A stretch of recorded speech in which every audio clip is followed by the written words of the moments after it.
La série noire des incendies s'est poursuivie au niveau des marchés depuis quelques mois et a semé la consternation dans la capitale orientale. Des sinistrés de Tambacounda, dépassés par la situation, se prononcent. Les flammes ont tout ravagé. Nous, les sinistrés du marché central de Tambacounda, avons beaucoup souffert de nos cantines parties en fumée.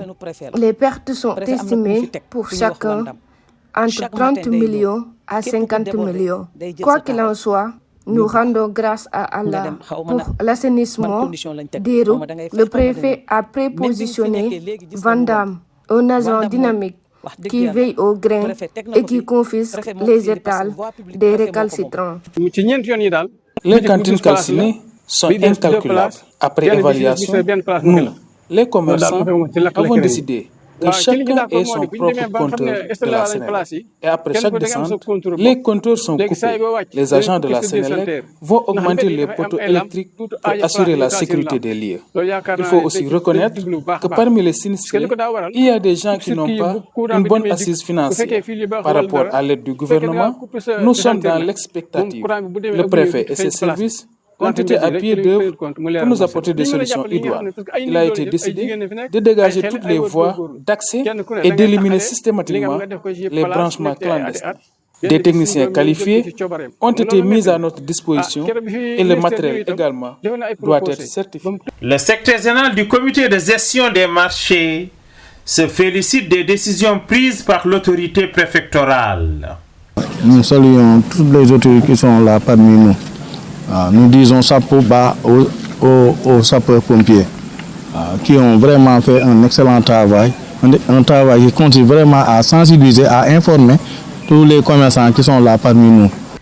Pour une sortie de crise, la mairie donne des pistes et des gaz. Pour le moment, ce que nous recommandons, ou même nous sommes en train de travailler sur ça, c'est un peu... D'abord, le désengorgement des marchés. Nous avons déjà délivré des sommations afin que tous ceux qui occupent les voies puissent les libérer. Évidemment, nous n'allons pas tout de suite comme ça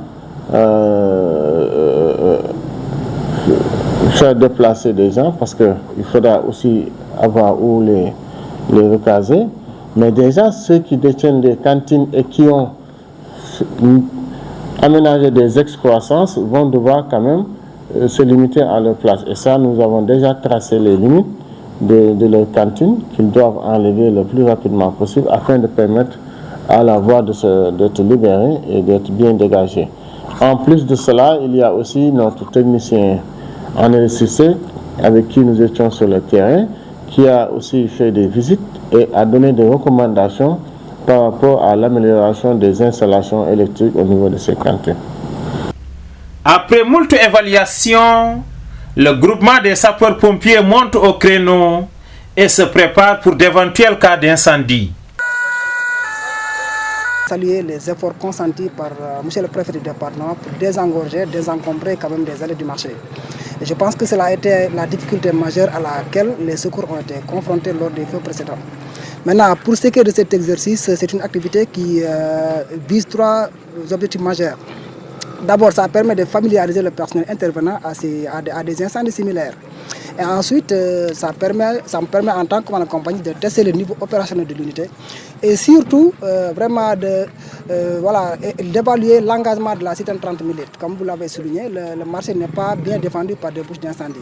Donc pour éviter une rupture d'eau en cas d'intervention, on a voulu quand même jumeler la citerne de 30 000 litres avec un engin de 5 000 litres qui a une pompe de très grande capacité pour au moins juguler le déficit de bouches d'incendie. Les engins ont pu accéder jusqu'à l'intérieur du marché, ce qui n'a pas été toujours le cas.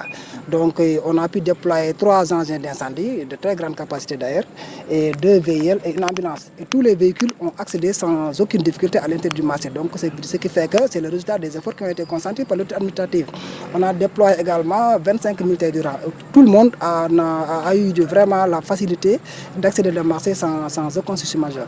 Il est grand temps de se penser sérieusement sur l'état de nos marchés et la manière dont ils sont entretenus. Que les commerçants acceptent de revoir leurs attitudes relative aux nombreux branchements clandestins et à l'occupation anarchique des voies d'accès.